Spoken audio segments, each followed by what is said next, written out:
Команда «Ангушт» готовится к новым победам в этом сезоне. Они намерены обыграть оппонентов из Дагестана у них же на поле. Для достижения цели алгоритм действий выбран такой: выносливость при беге на длинные дистанции, сила мышц на нижней части тела для удара, работа с корпусом во избежание излишнего напряжения в спине, постоянная координация дыхания и движения.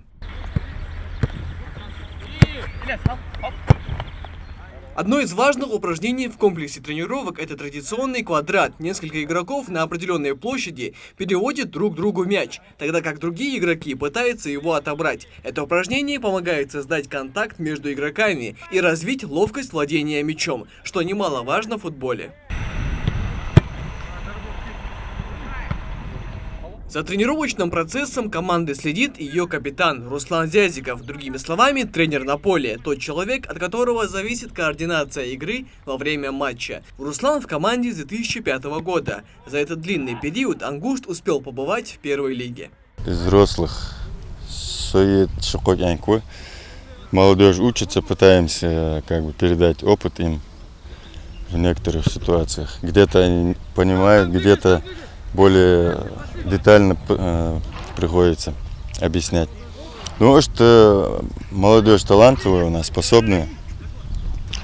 Во многих случаях мы понимаем друг друга на поле.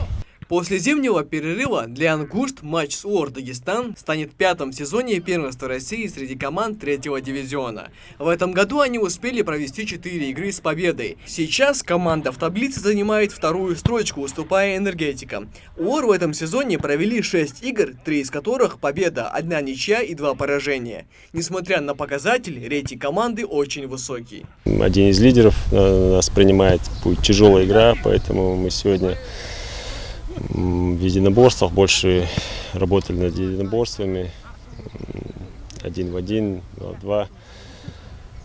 Также насчет перехватов мяча, перестроений, все мы готовимся к такой ответственной, тяжелой игре. Я думаю, команда психологически настроена на победу, и мы туда выезжаем с расчетом тем, что мы должны взять там 3 очка. Главные конкуренты у нас еще впереди, тот же УОР, тот же «Энергетик», прохладный. Надеемся, что и в дальнейшем уже также хорошо будем двигаться. Стоит отметить, что «Ангушт» в прошлом сезоне занял 2-е место в 3-м дивизионе, уступив на 10 очков клубу «Агросоюз». В этом году тренер поставил цель перед командой достичь золота. Матч с УОР Дагестан состоится 30 июня. В случае победы «Ангушт» займет 1-е место в турнирной таблице. Но итоги подводить пока рано. У «Ангушта» до конца сезона осталось еще 16 игр. Микаил Тангиев, Адам Гулоев, Магомед Дидигов, Новости 24.